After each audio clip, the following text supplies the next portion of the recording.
Ohoi kaikki viheliäät viiripäät. Tervetuloa Muinaismieli podcastiin ja tänään meillä on äärimmäisen hieno vieras Kjell Braaten from Norway and really nice that we have this opportunity to have you with our podcast. Thank you. It's really nice to be here and thank you for inviting me. Yeah, that's really nice thing. At the first note. Sorry, we have to check. Of course. Beautiful. Yeah, bye. But then I can't put it to flight mode, at least. Yeah. Because he already knows. Sorry about that. No. I just sent him a message saying that we're starting the interview now. Yeah.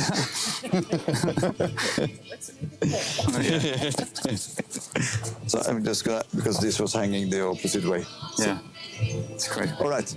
Okay, at the beginning, many people in Finland might not know you yet.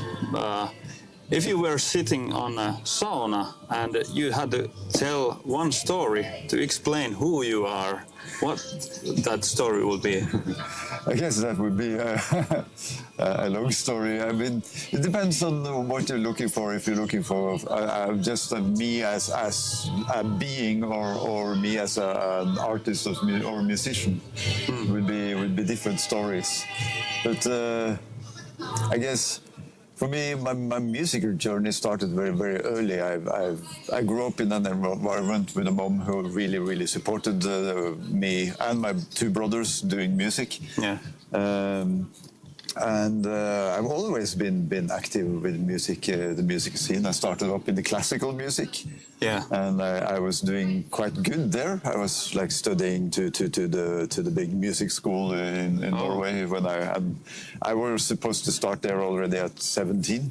Oh, yeah. But then I had this experience with music that the classical music back then was different from now, and it was so much about what you can and cannot do. Yeah. And I was like, yeah, but why can't I do all these things? Why can't I put those two tones together if that resonates what I want to make? Yeah. So I kind of cut out everything. I quitted all orchestras and everything I was in, and I bought a 4-track cassette recorder, a drum machine, a big reverb thing, and I brought my guitar, and I just started to try to break as many rules as I could. Okay, cool. And back in the early 90s, I was pretty prominent in the harsh noise scene in Oslo, trying to make like the break as much as possible. And what I learned from there, if you distort and ruin music, and you just keeps on doing that, you will end up with some ambient soundscapes. Yeah. And in that ambient things, I came into more like meditational stuff. I found throat singing and didgeridoos and these kind of ancient traditions and what many refers to as ur music. Yeah. And that's when I, after a while, started finding, like, I studied world music.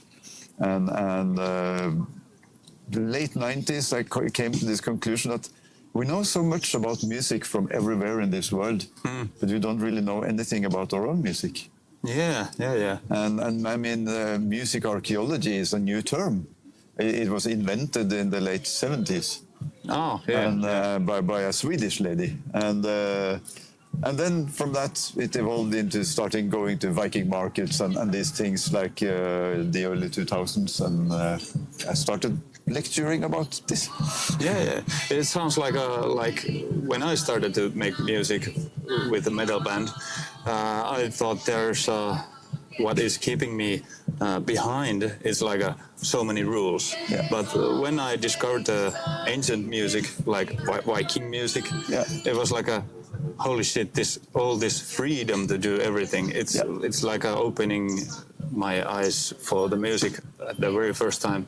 Yeah. For real, it's like a freedom to do anything you want. Yeah, it is, and that's the thing about it, because we're referring to it as Viking Age music, but there is no such thing as Viking Age music, because we don't know anything about what Viking music would sound like. Yeah. There is nothing there.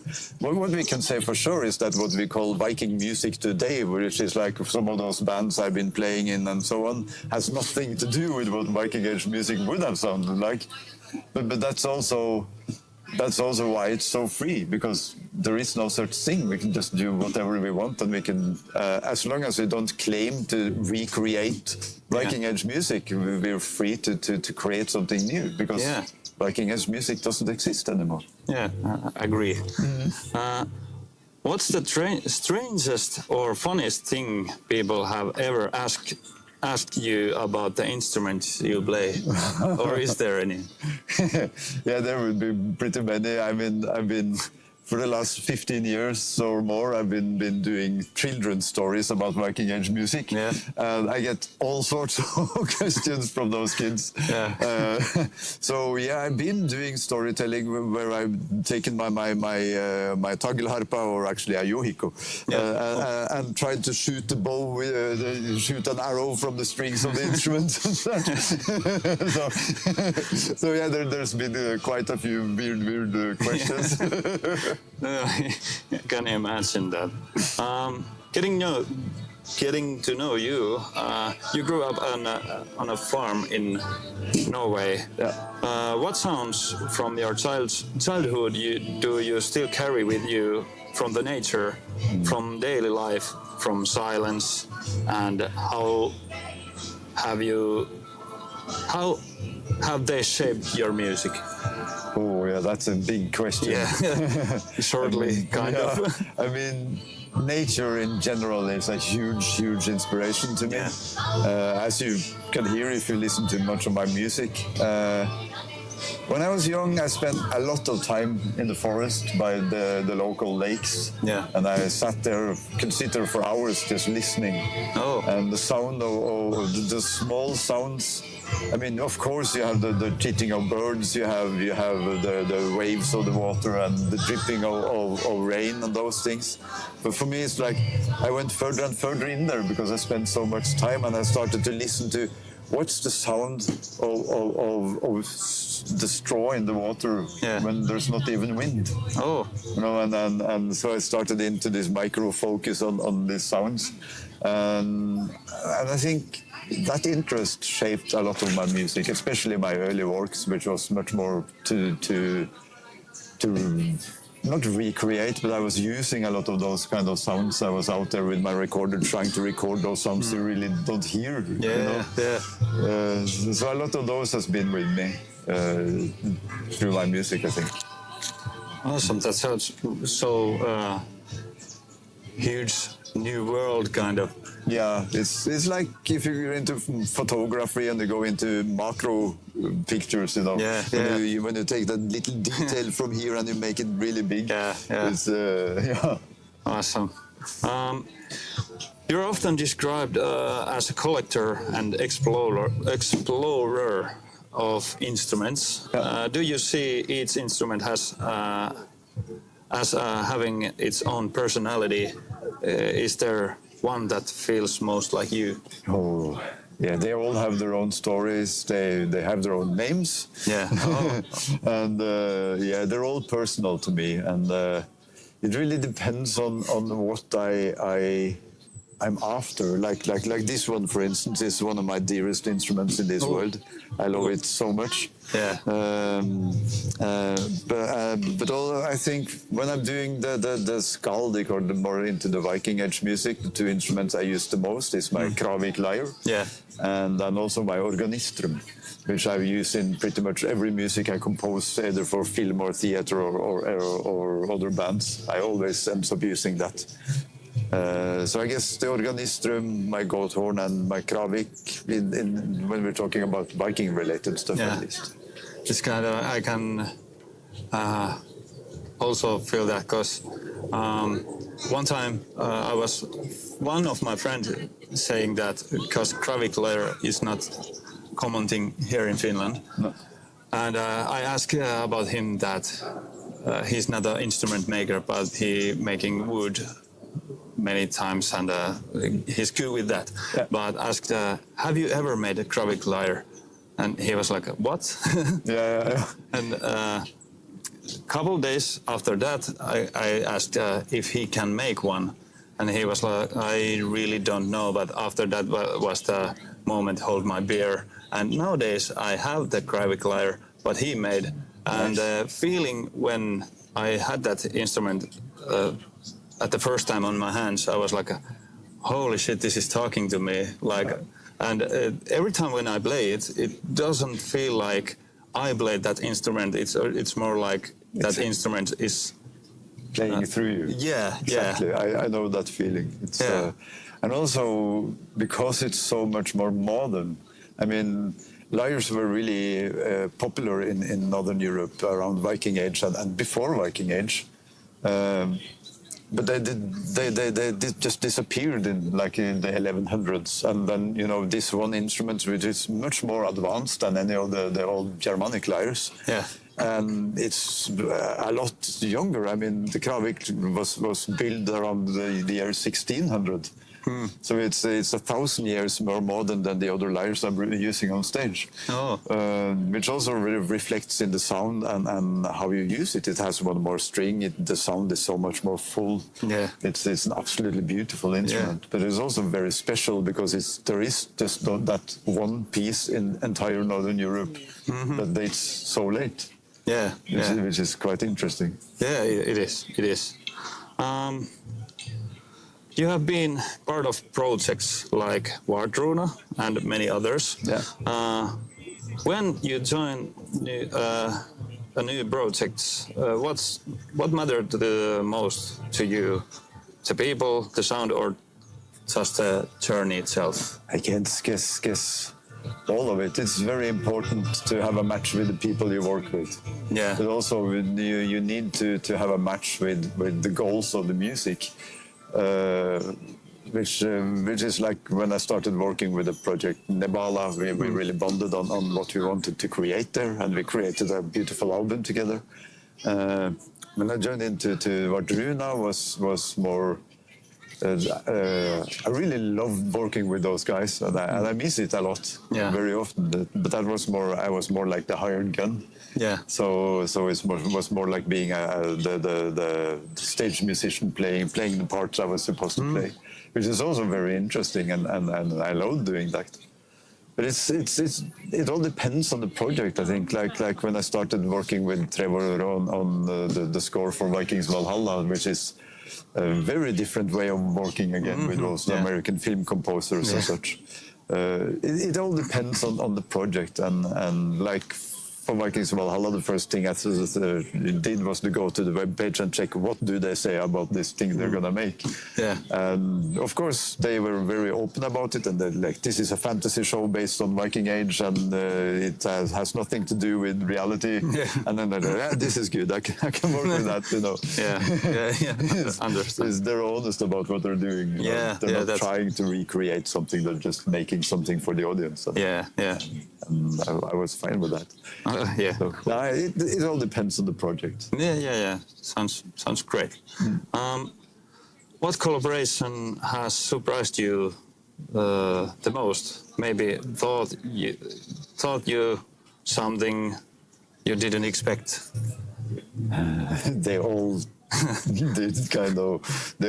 I learned a lot from all the projects I've been working with during the years. Yeah.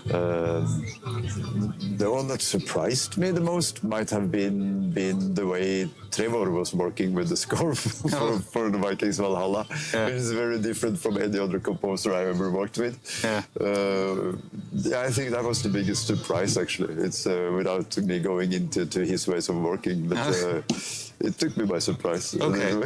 It was very interesting working with him. Okay, nice. You have said silence is important to you. Yeah. What does silence mean in your life, and where do you find it?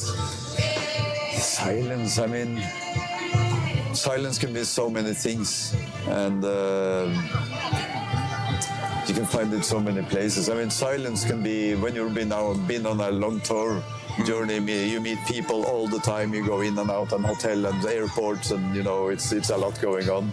Then silence can just be sitting home with the ones you love, watching a TV show. Yeah. That can be silence because everything has been so much. Or if you've been sitting in a studio working, composing music the entire day, maybe silence is just sitting here and watch the lake. Yeah. It can be so many things, and you can find silence pretty anywhere you go as long as you're open for it. Yeah. I agree. When you create new music, what usually happens first? Do you plan things carefully, or do you let the moment guide you? Again, it really depends on it depends on what I'm working with and what I want to achieve. Yeah. Like if you go to my album Ferd, it was a concept in the first place before I started working with it, and every song has this. I always had this image about what I wanted to create, like this picture of the scenery that I wanted to recreate with sound.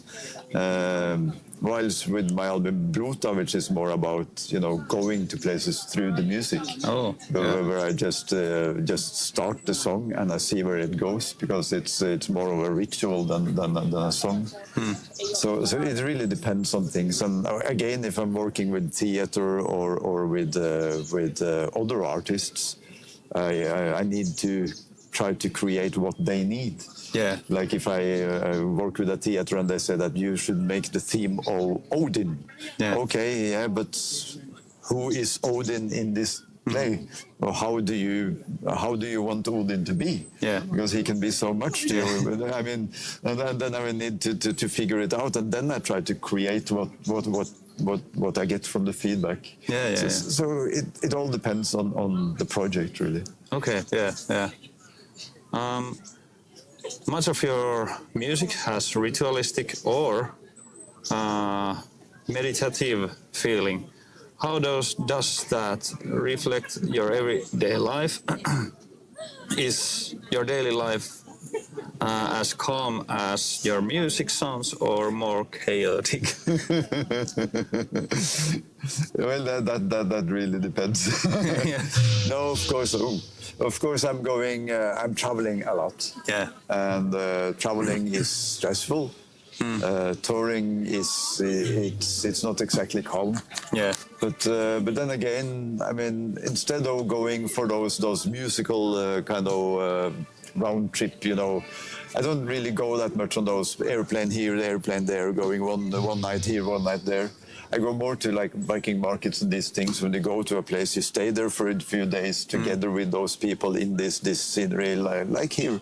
Yeah. And those are much more calm. And when I'm back in Norway, since I've been doing this so much, I mean, my Viking season normally starts up in May, and it's lasts until mid-September, and I go from market to market. Yeah. So since I evolved this arthritis thing, and I can't really sleep outdoors anymore, because I had to start canceling my shows because of this. I bought myself one of those camper vans, and I just go around with it. And I go to a market, I stay there with my van for a few days, and then a couple of days between the markets, I go up in the mountains somewhere and just stay by a lake somewhere, which is very nice. Then my life is calm. Yeah.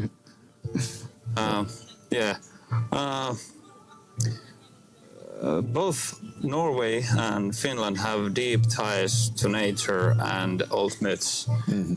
Do you feel there's something special about how your music resonates in this part of the world?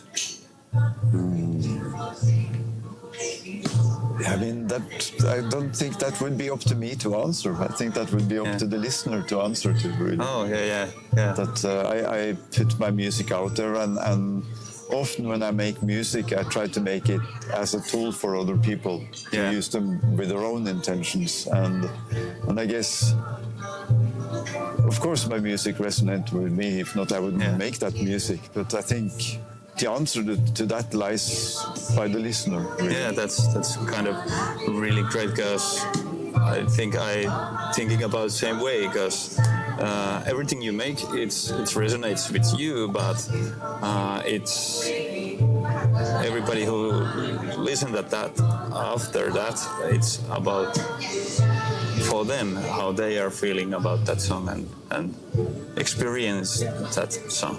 Yeah. How do you see the relationship with ancient traditions and modern technology in music? Can they live side by side, or is there a conflict? Well, I mean, I don't think there's many artists working with ancient music today who doesn't record it through a microphone into a computer and produces it inside the computer. So yeah, they definitely go hand in hand. And a lot of artists today, they're on stage, they're playing their instruments, but then they have a ton of sounds that comes from a backing track and so on. So of course, and also, I mean, my albums would normally always be completely acoustic, and all my solo albums so far are completely acoustic. But I've been working with lots of other projects, and I'm working with some really, really cool projects now. One which hopefully will release this autumn. And it's all about, it's more about what we want to achieve. Yeah. I mean, we're telling stories, and those stories can come through the combination, because sometimes, I mean, these instruments I'm playing is very limited. Yeah. You can do so much, but you can't go further. So if you want to enhance into greater sounds, you must add something else to them. Yeah.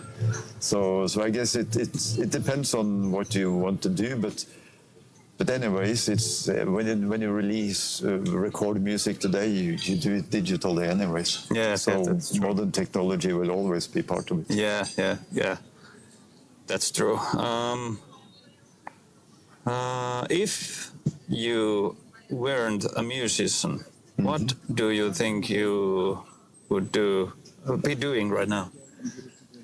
Yeah, well, in those periods, I haven't been living entirely off my music. I've been working a lot in the psychic healthcare section. Oh. I've been working with a lot of troubled young people, from drug addicts to violent to suicidal kids and these things. And though it's a really, really rough job to have, I was good at that job. Oh. And I had good results with those people I was working with. So I guess I would probably be somewhere in there trying to help those people who really need something. Yeah, you have a big heart. Thank you. What's the strangest or funniest situation music has ever taken you into? Quite a few. I mean, I've been playing with big bands with a very specific sound that has arrived at the venue without their instruments and had to borrow instruments from other bands, which sounds totally different, and so on, without mentioning names. Which can be very odd if you come with this very tribal Viking thing with like skin drums and all, and then you have to all of a sudden play your gig with a drum set from a metal band, and so on. So yeah, I know there's always so much weird and funny things that happens when you're touring, and I don't know where to start with that. I think many times the weirdest or strangest things in music can also make something really new. Absolutely. Kind of. Absolutely. There's this expression called art by accident. Yeah. And there's a lot of that out there, I think. Yeah. Do you have personal ritual before stepping on the stage? Something that helps you get into the right state of mind? Yeah, kind of. I mean, we all have all these rituals, and though many might not be be that aware of these rituals. Yeah. We all have rituals all the time. I mean, most people have rituals when they get up out of bed in the morning. They would normally like go to put the coffee on or go to the bathroom to brush their teeth, and all these things that we repeat all the time is kind of like rituals. Yeah. And for me, when I go on stage, I would normally, hopefully, have time between soundcheck and stage time. I would go back and I would have some water. I would visit that little room, and I would go into my breathing and get into my own little sphere, create my own little bubble. So I have rinse myself, kind of, so I can start the show at point zero. Yeah. Kind of with me and my instrument and the audience, and then I create the concert from there. Yeah. So yeah, I kind of have. I don't go bananas and scream and yell with my arms in the air and such, but I do close myself up and rinse myself through breathing before stage. Oh, cool. Sounds cool. I think we kind of wrapping a little bit up here right now. Couple last questions. If someone wanted to take their very first step into your music, which piece would you recommend they start with? Yeah, well, I guess since my music I make quite a lot of different kind of music. Yeah. I think it would depend on what person I would be talking to. Oh, yeah. I mean, I have music that would go into the world music scene. I have music which will go more into the new age scene. I have music that almost go crazy banana hardcore Viking. I think it depends on, like, if you go into my Ragnarok EP, for instance. Yeah.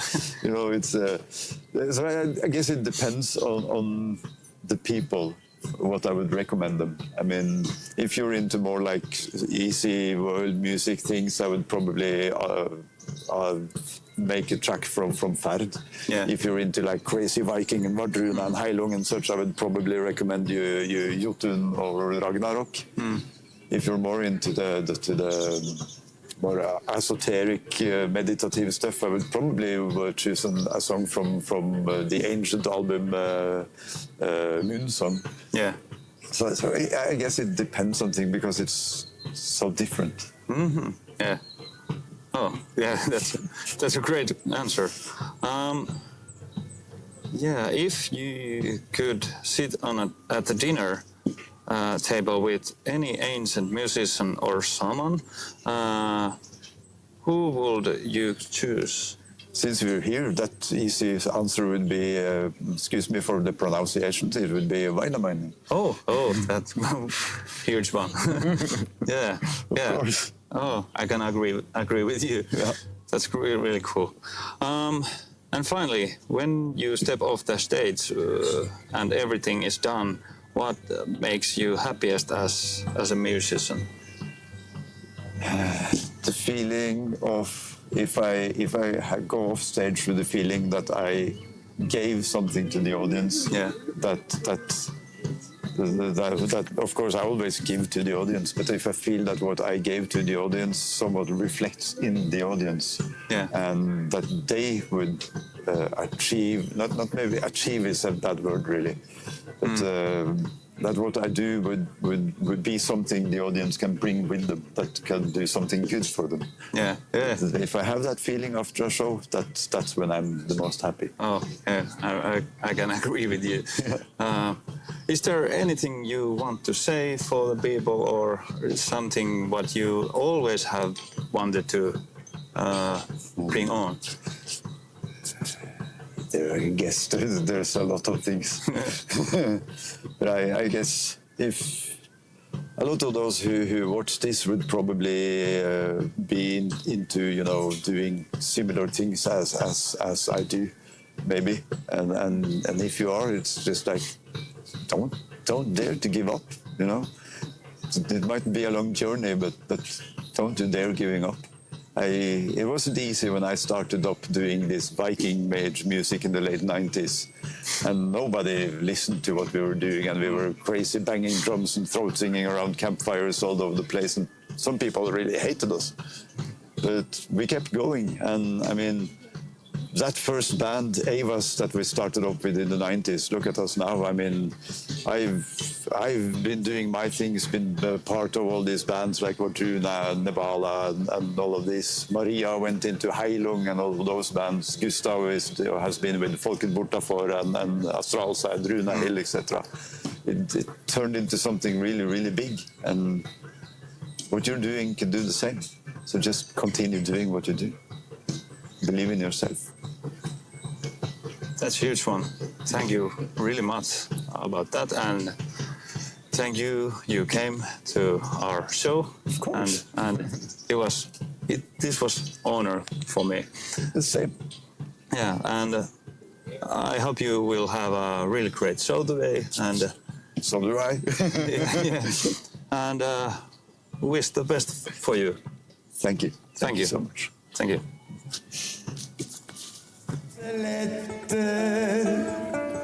Løfter åkerlag det være. Leve livet.